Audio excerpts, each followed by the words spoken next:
Hello everyone, welcome back to today's lesson. Today we are going to do history question types. So these are for your more advanced questions, your contextual questions that you might find that you'll be given if you take history as a subject for grade 10, 11 and 12. These are certainly questions that I got in matric, so we're going to be discussing them. So before we look at answering our questions and the type of questions, we first have to look at our sources. In the last video, we discussed that if you are given sources, almost 98% of your answers, don't quote me on that statistic, that is just, it's a rough estimate, 98% of your answers come from the source, or the source will give you hints or clues, tips even, about what your answers should be, the direction of your answers, and whether or not your answer is more this way or more that way. Is it more here? Is it more there? If that makes sense.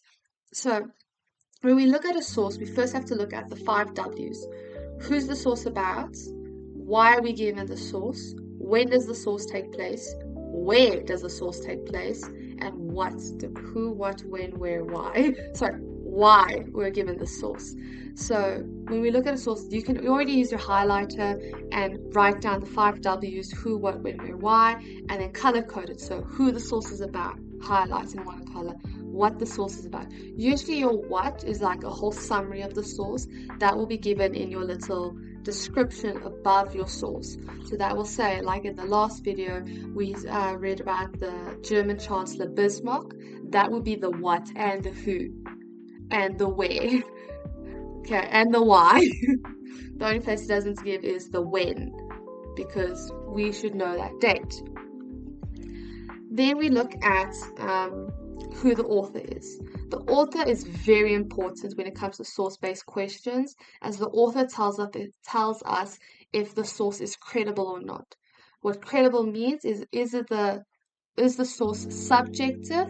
Like subjective, does it come from that person's self-opinions, their self-view? Does it come from their own interpretation, or is it objective, where it is facts? It is like there at the time, factual, you can't refute it or argue it. Then we look at the type of source. So we get 2 types of sources. We get a primary and a secondary source. A secondary source means it was like a history textbook. Your history textbook is a secondary source. It's information taken from a time that has been rewritten for a new time. And a primary source, it is a source that happened at the time. The source was there first when it was happening, while it was happening, when whatever was happening. Then we look at type of source. I know I sound like I'm repeating myself, but this is also a different one.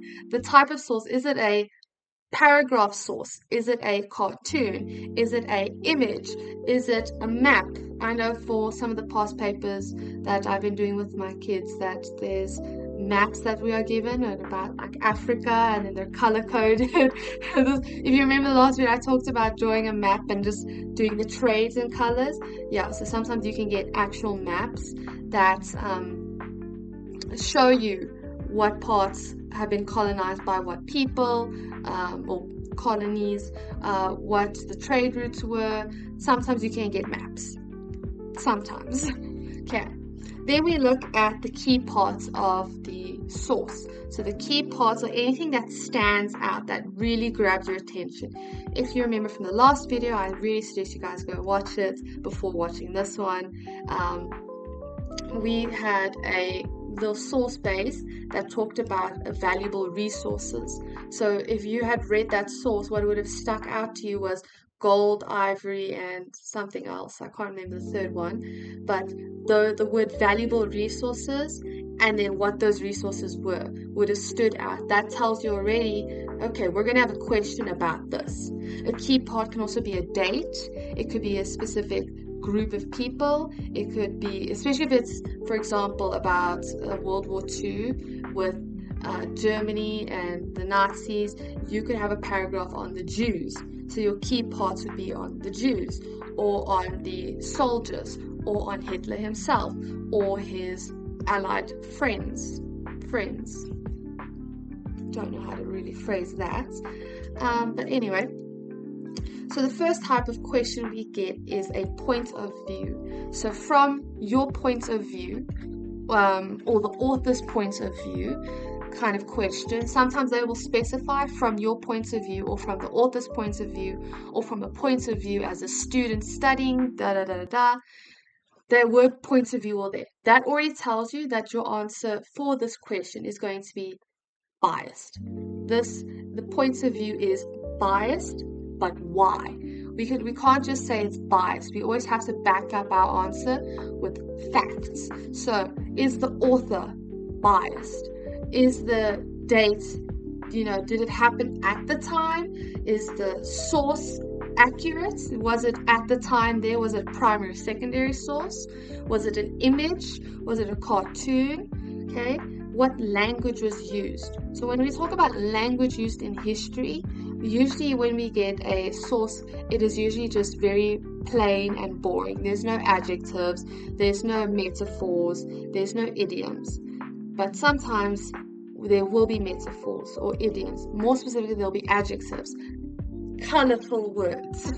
Okay, that can already tell us. So if you write a source, or if you're reading a source and it talks about wondrous Nazis, the word wondrous is an adjective. That already tells us that it's trying to paint a picture in our head of how good the Nazis were.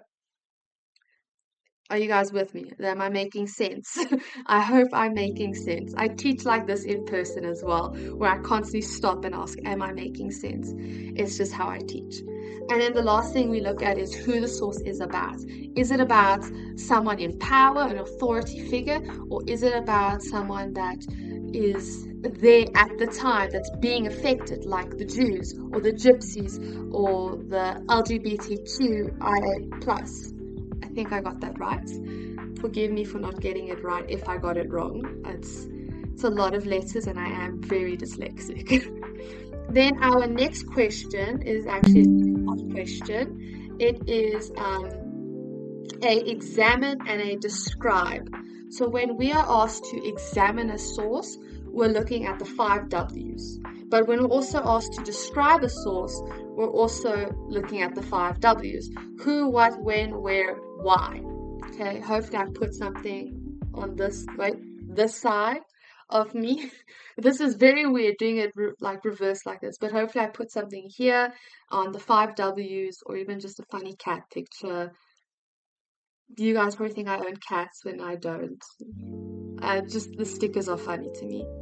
Okay, so when we examine and we describe something that is happening, usually this is an image, a cartoon, a picture. It can be a source, but usually like 9 times out of 10, it's a picture of sorts. And you are explaining or describing what the source is about, what is happening in the source, where does the source take place, if you know where it takes place, what is going on in the source. So if you remember from the last video, I know I keep referring back to the video, but it's the last video we covered a lot on we covered a lot on how to answer questions in history. So these are the question types, but we had some really good past paper, a really good past paper that we used, where we had Africa being split up to other countries, but there was a bone on the plate that symbolized Africa being treated like food, and other countries just constantly wanting a piece. Okay, please go refer back to that video if you're confused.